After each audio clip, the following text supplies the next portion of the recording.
bonsoir. Aujourd'hui, on va commencer le 4e chapitre intitulé Sémiologie en rapport avec une pathologie des globules blancs. Vous savez déjà que les globules blancs ou les leucocytes comprennent plusieurs types cellulaires. Les polynucléaires neutrophiles, eosinophiles, basophiles, les lymphocytes et les monocytes. De ce fait, le 4e chapitre est réparti en 4 parties. La première partie, elle est destinée aux différentes anomalies, à plusieurs lignées sanguines, érythrocytaires, plaquettaires et leucocytaires. 2. Les anomalies granulocytaires. 3. Les anomalies lymphocytaires. Et finalement, les anomalies monocytaires. Avant de commencer la première partie, donc je veux faire seulement un petit rappel concernant ce qu'on appelle la formule leucocytaire. Donc ici, la formule leucocytaire consiste à évaluer les différentes ou la répartition des différents types des leucocytes. Elle est très utile pour le diagnostic des maladies immunitaires et des anomalies leucocytaires. Vous savez déjà que la formule leucocytaire peut être exprimée en valeur absolue et en pourcentage. D'accord? Donc, dans ce tableau, vous avez les valeurs standards chez l'adulte, quelle que soit femme ou homme, parce qu'on a les mêmes valeurs standards. Donc, ici, la formule leucocytaire est exprimée en valeur absolue et en pourcentage ou en proportion.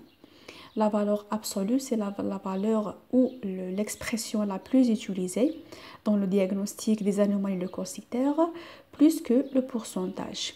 La valeur absolue à leur tour et à son tour est exprimée en gigas par litre, alors que la proportion est exprimée en pourcentage. Si on prend le premier exemple, où le nombre total des leucocytes, on trouve que le nombre des leucocytes est compris entre 4 et 10 gigas par litre comme valeur absolue et représente effectivement 100% des leucocytes, donc le pourcentage leucocytaire. Ici, le pourcentage des différents types des leucocytes, neutrophiles, basophiles, eosinophiles, monocytes et lymphocytes, est calculé par rapport au nombre total des leucocytes. D'accord? Donc ici, pour les neutrophiles, qui sont les globules blancs les plus répandus dans la circulation sanguine, on a des valeurs absolues comprises entre 1,7 et 7 gigas par litre et en proportion représente 45 jusqu'à 70% des globules blancs totaux. C'est la même chose pour les autres lignées leucocytaires. Pour bien comprendre et afin de comprendre mieux les différentes anomalies et les différentes maladies leucocytaires, il faut tout d'abord comprendre ou tenir en compte quelques notions générales. La première notion ou le premier point, c'est que la plupart des anomalies leucocytaires, ce sont des anomalies bénignes et non pas malignes. Il y en a seulement une petite proportion qui représente les anomalies leucocytaires malignes. Parmi les anomalies leucocytaires bénignes, on peut citer les maladies immunitaires ou les maladies auto-immunes. On peut citer les infections, quel que soit le type de l'infection, une infection virale, bactérienne ou parasitaire. Et finalement, on a des anomalies morphologiques ou des anomalies fonctionnelles liées aux différents types de leucocytes. On va aborder ici les différents types des anomalies dans les chapitres ou dans les autres parties de ce chapitre. Par contre, les leucémies et les lymphomes sont les anomalies cancéreuses ou les anomalies malignes les plus fréquentes parmi toutes les anomalies sanguines. Les leucémies, bien sûr.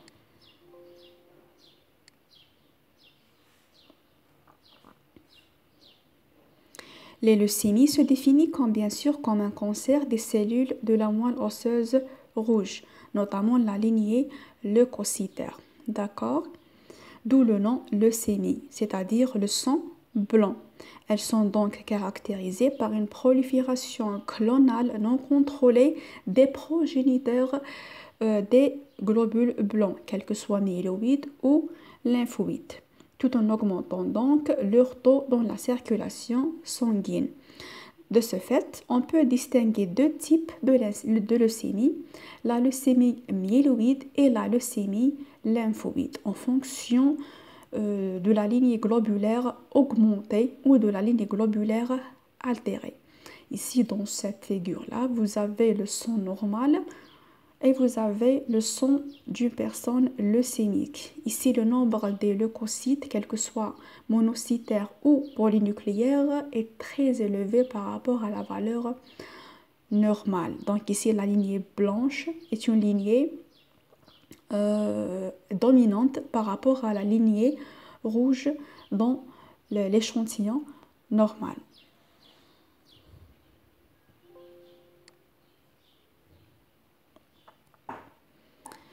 Contrairement aux leucémies, les lymphomes, ce sont des cancers ou des tumeurs malignes qui se développent à partir d'un tissu lymphoïde ou à partir des cellules lymphocytaires.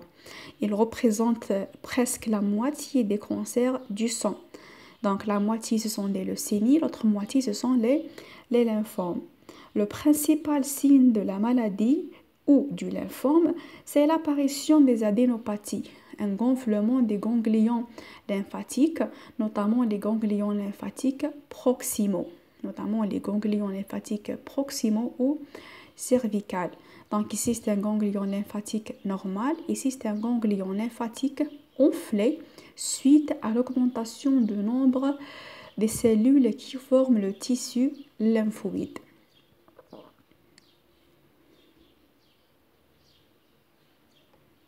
Bon, en résumé, on peut classer les leucémies et les lymphomes. Donc, il y en a donc 1, 2, 3, 4, 5 et 6 types des anomalies leucocytaires malignes ou de ce qu'on appelle également les hémopathies malignes. Donc, on a 6 types des hémopathies malignes classées en fonction de l'origine tissulaire et en fonction de l'installation, qu'elle soit rapide ou progressive. C'est la durée de développement de cette maladie.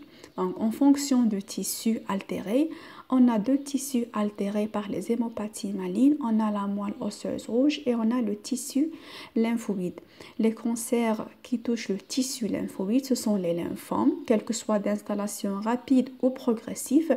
On peut les diviser en lymphome hodgkinien et en lymphome non hodgkinien. La seule différence entre les deux lymphomes, hodgkinien et non hodgkinien, c'est la cause et c'est l'aspect cellulaire. L'aspect cellulaire des lymphomes non hodgkiniens est différent par rapport aux lymphomes hodgkiniens. En ce qui concerne les altérations malignes qui touchent la moelle osseuse, on peut également les diviser en deux types. On a des altérations ou des tumeurs malignes qui touchent les progéniteurs myéloïdes en provoquant ainsi l'apparition des leucémies myéloïdes et les altérations ou les tumeurs qui touchent un progéniteur lymphoïde en provoquant donc le développement des leucémies lymphoïdes. Les leucémies myéloïdes, en fonction du degré d'installation, en fonction de la durée de développement, sont divisées à leur tour en leucémie myéloïde aiguë, qui est très grave, parce qu'il y en a une installation très rapide, donc le corps n'a pas le temps pour s'adapter à cette leucémie myéloïde. Et on a une leucémie myéloïde chronique, qui est un peu moins grave par rapport à la leucémie myéloïde aiguë. Pour les progéniteurs myéloïdes, on a également deux types de leucémie, la leucémie lymphoïde aiguë et la leucémie lymphoïde chronique.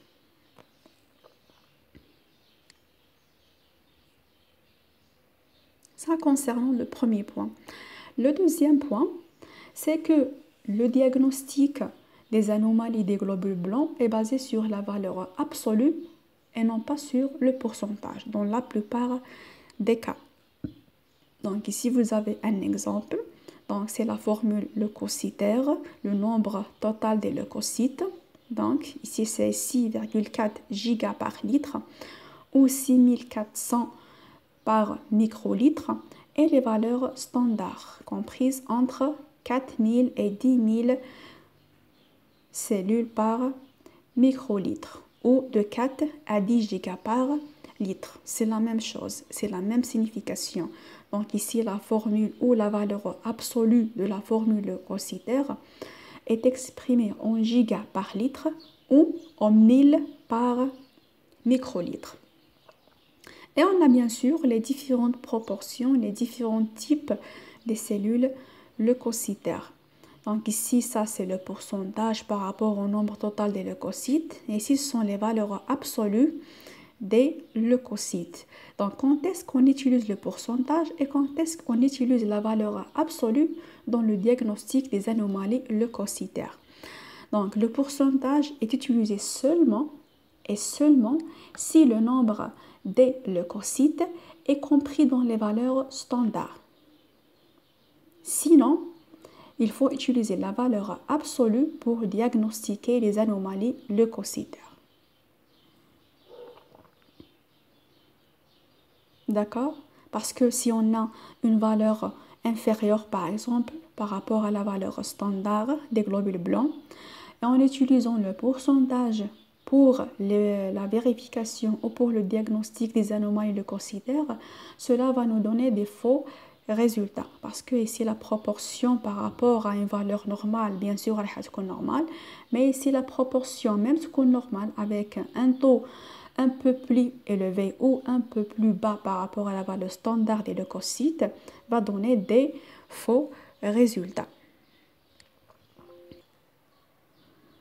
Le troisième point, c'est que dans les différentes pathologies liées aux globules blancs, les granulocytes et avec un faible pourcentage les monocytes sont plus proches des globules rouges et des plaquettes que les lymphocytes, du fait qu'elles proviennent du même progéniteur myéloïde. Ça veut dire, si on a ici les différentes lignées granulocytaires, monocytaires, érythrocytaires et plaquettaires qui proviennent du même progéniteur myéloïde, d'accord? Si une altération touche un progéniteur myéloïde, cela provoque une perturbation de toutes ces lignées cellulaires matures. C'est pour cela que les granulocytes et les monocytes sont plus proches des érythrocytes et des plaquettes par rapport aux lymphocytes.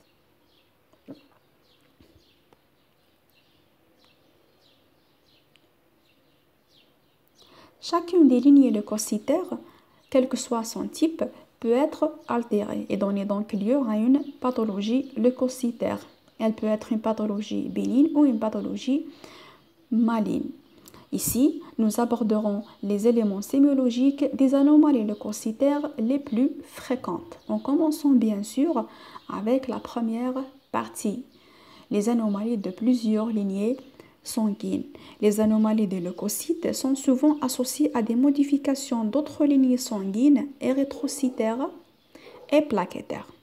Les anomalies à plusieurs lignées sont regroupées ici parmi les anomalies leucocytaires parce que c'est celle-ci, c'est-à-dire l'anomalie leucocytaire, qui est la plus remarquable et la plus importante. Il peut s'agir soit de l'augmentation ou de la diminution des éléments figurés du sang, des polynucléaires, des érythrocytes et des plaquettes.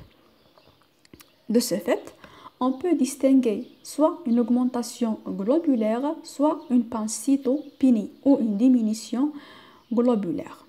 L'augmentation globulaire, c'est une augmentation générale des cellules sanguines qui peut tenir à un excès de production ou à un défaut de destruction. Le défaut de destruction succède généralement à une splénectomie. En cas de splénectomie ou ablation de la rate, quelle que soit la cause de cette ablation splénique, une ablation suite à une pathologie de la rate, par exemple il y en a une splénomégalie, Ils sont donc obligés de faire une ablation de la rate afin de protéger le malade, ou une splénectomie suite à un traumatisme. Par exemple, suite à un accident de voiture, il y en a une destruction du tissu splénique et à ce moment-là, le médecin doit faire une ablation de la rate, même si la rate elle n'est pas touchée par une pathologie. Donc, on a deux types de splénectomie, la splénectomie pathologique et la splénectomie suite à un traumatisme. Donc, quel que soit le type de la splénectomie, c'est la splénectomie qui provoque le défaut de destruction ou une diminution de la fonction destructive. Vous savez déjà que la rate, c'est le siège principal de la destruction des différents éléments figurés du sang, quels que soient érythrocytaires, leucocytaires ou plaquettaires. Et par conséquent, une ablation de la rate provoque donc une perturbation de la destruction des éléments figurés du sang, provoquant donc ainsi une augmentation de taux des plaquettes, des globules rouges et des polynucléaires en même temps dans la circulation sanguine. En cas de splénectomie, on note immédiatement une augmentation des globules blancs et des plaquettes tout d'abord, et à long terme, cette augmentation plaquettaire et leucocytaire se complète par une polyglobulie modérée.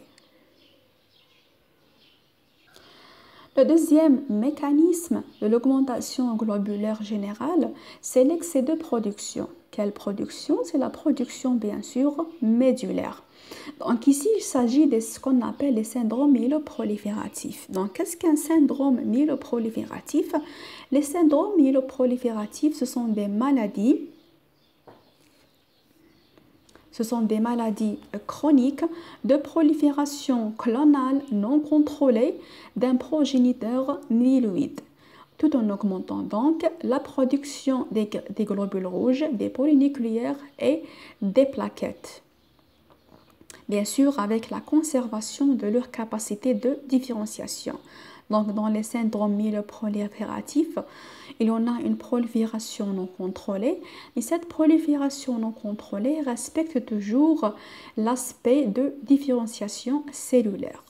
L'aspect de différenciation cellulaire. Donc, ce sont donc des syndromes myéloprolifératifs.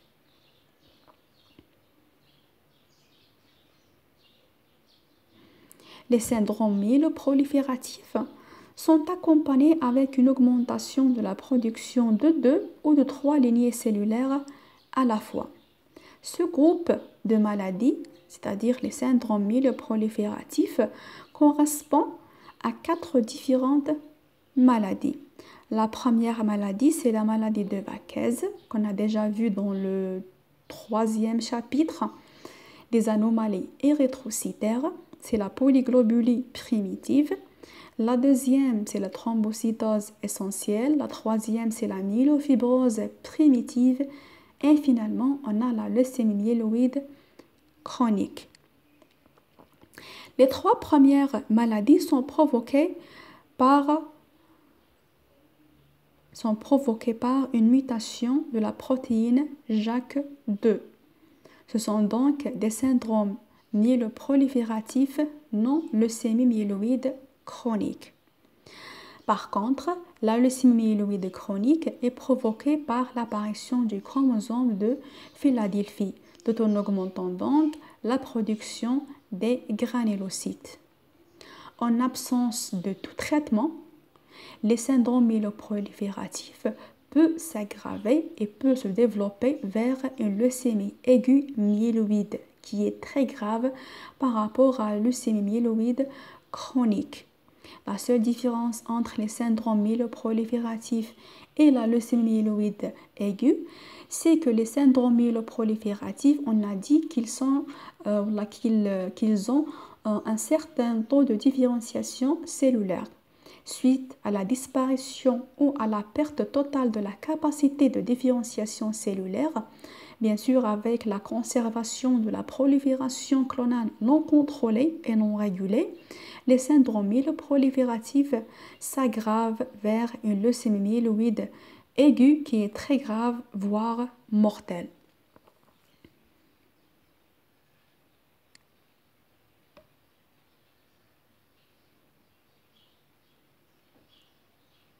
il faut noter ici que pour les leucémies, pour les syndromes myeloprolifératifs, le taux des lymphocytes et des monocytes est généralement stable.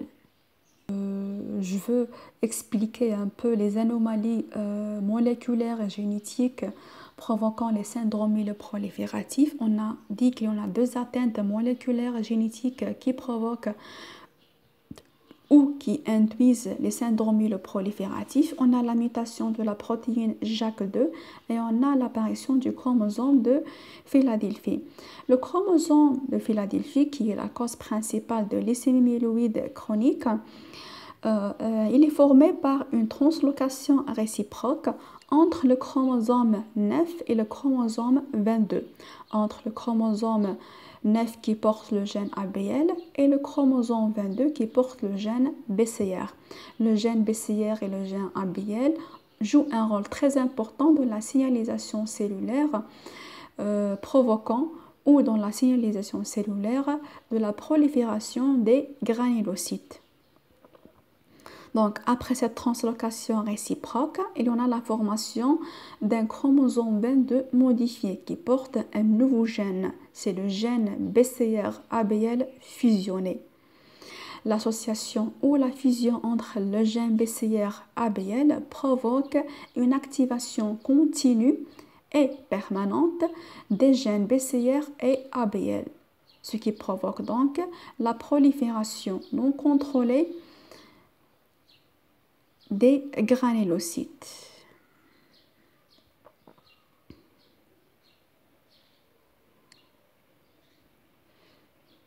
La deuxième cause des syndromes myeloprolifératifs, c'est la mutation de la protéine JAK2. On a déjà abordé ce type d'altération, c'est-à-dire l'altération de la protéine JAK2 dans le troisième chapitre, dans la partie des polyglobulies primitives. Dans la mutation, dans cette altération génétique, on a une substitution de la guanine par une tyrosine. D'accord?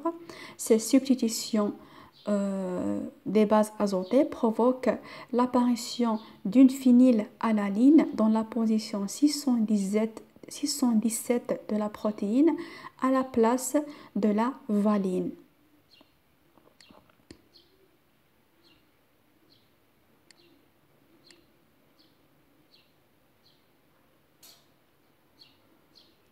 Cette substitution de la valine par une phénylalanine rend la protéine JAK2 mutée constitutivement active, c'est-à-dire elle est toujours active, même en absence des facteurs de croissance. La protéine JAK2 est une tyrosine kinase liée au récepteur des facteurs de croissance. Parmi ces récepteurs, il y en a le récepteur de l'érythropoïétine, le récepteur de la thrombopoïétine et le récepteur du colony stimulating factor des granulocytes. Ces trois récepteurs sont liés avec ces trois facteurs de croissance pour provoquer la prolifération ou pour induire la prolifération de la lignée érythrocytaire, plaquettaire et granulocytaire. De ce fait, une altération de la protéine JAK2 rend la protéine JAK2 constitutivement active, douée d'une activité tyrosine kinase permanente qui ont une indépendance aux facteurs de croissance, l'érythropoïétine, la thrombopoïétine et le colony stimulating factor des granulocytes. Cela provoque donc une permanence et une continuité de l'activation cellulaire de cette voie de signalisation qui est indispensable pour la maturation et la prolifération cellulaire au niveau de la moelle osseuse rouge, tout en inhibant l'apoptose. Donc, cette altération génétique est la cause principale de la maladie de Vaquez si l'altération touche un progéniteur érythrocytaire, de la thrombocytose essentielle si l'altération touche un progéniteur plaquettaire et la myélofibrose primitive si l'on a une altération dans la plupart des progéniteurs myéloïdes, érythrocytaires, plaquettaires ou encore granulocytaire. Bien sûr, ici dans ce tableau-là, donc, il y en a quelques symptômes, quelques signes cliniques caractérisants de chaque syndrome myeloprolifératif. Donc, bien sûr, pour la première maladie, c'est la maladie de Vaquez. On a déjà vu les symptômes ou les signes cliniques qui se manifestent suite à cette atteinte moléculaire. Pour la deuxième maladie, la thrombocytose essentielle, il y en a une augmentation anormale de taux des plaquettes en provoquant ainsi l'apparition des thromboses. Il en a ici une absence complète de la splénomégalie qui est présente dans la maladie de Vaquez, dans la myélofibrose primitive et dans la leucémie myéloïde chronique. Donc, parmi tous les syndromes myeloprolifératifs, c'est seulement la thrombocytose essentielle qui n'a pas ce type d'altération splénique. Et on a bien sûr l'absence de fibrose médulaire. La myélofibrose primitive est caractérisée par la présence d'une fibrose médulaire. Il y en a donc une transformation du tissu hématopoïétique en un tissu fibreux non fonctionnel, la présence d'une splénomégalie et la présence d'une hépatomégalie. Et finalement, on a la leucémie myéloïde chronique, caractérisée par un ensemble d'altérations et un ensemble de signes cliniques fonctionnels, généraux et physiques.